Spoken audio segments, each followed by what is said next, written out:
প্রিয় দর্শক, কোরবানির গোশত ধনী গরিব সবাই খেতে পারে। সুন্নাত হল কিছু অংশ আত্মীয়স্বজনকে দেওয়া, কিছু অংশ গরিব পাড়া প্রতিবেশীদের দেওয়া এবং কিছু অংশ নিজের পরিবারের জন্য রাখা। যত বেশি দেবে তত ভালো, প্রয়োজনে সম্পূর্ণটাও রাখা যাবে। অনেকে 7 ভাগের 1 ভাগ দিয়ে থাকেন, অনেকে সামান্য রেখে পুরোটাই দিয়ে দেয়। ত্যাগের কোরবানির গোশত ভোগের জন্য পুঞ্জীভূত করে রাখা অনৈতিক ও অমানবিক।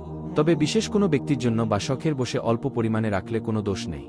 ওয়াজিব কোরবানি ছাড়াও ছোট বড় জীবিত মৃত যে কোনো কারো পক্ষ থেকে যে কোনো কেউ নফল কোরবানি আদায় করতে পারে।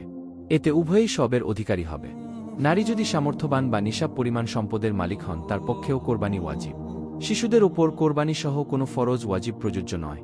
হিজড়ারা মূলত নারী বা পুরুষ, তাই তারাও প্রাপ্তবয়স্ক এবং সামর্থ্যবান হলে নামাজ, রোজা, হজ, জাকাতের মতো কোরবানিও ওয়াজিব হবে। গরু, মহিষ বা উট অংশ হিসেবে যেভাবে ভাগে একাধিকজনের পক্ষে কোরবানি দেওয়া যায়, সেভাবে একটিকে 7টি ধরে অংশহারে আকিকাও দেওয়া যায়। কোরবানি ও আকিকা একসঙ্গে করতে কোনো বাধা নেই। কোরবানি শুধু পশু জবাইয়ের মাধ্যমেই সম্পন্ন হয়। কোরবানির কোনো বিকল্প নেই। টাকা পয়সা প্রদান, অর্থসম্পদ দান ও সদকা খয়রাতের মাধ্যমে কোরবানি আদায় হবে না। সামর্থ্যবান কোনো ব্যক্তি বিশেষ ওজরের কারণে নিজে কোরবানি সম্পাদনে সক্ষম না হলে অন্য কাউকে দিয়ে বা প্রতিনিধির মাধ্যমে তা সম্পাদন করাতে পারবে। এক্ষেত্রে পশুর মূল্য ও ব্যবস্থাপনার যাবতীয় ব্যয় তাকে বহন করতে হবে। কেউ যদি বিনা পারিশ্রমিকে করে দেন, তাতেও কোনো ক্ষতি নেই।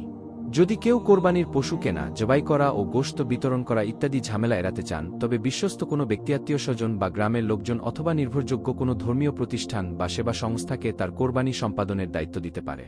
কোরবানির পাশাপাশি অভাবী, গরিব, দুঃখী, দুর্দশাগ্রস্ত মানুষকে ঈদ আনন্দে সামিল করার জন্য বেশি বেশি আর্থিক দান, অনুদান, জামাকাপড় প্রদান এবং নিত্যপ্রয়োজনীয় ও ঈদ সামগ্রী কিনে দেওয়ার মাধ্যমে আরও বেশি পুণ্য অর্জন করা যায়।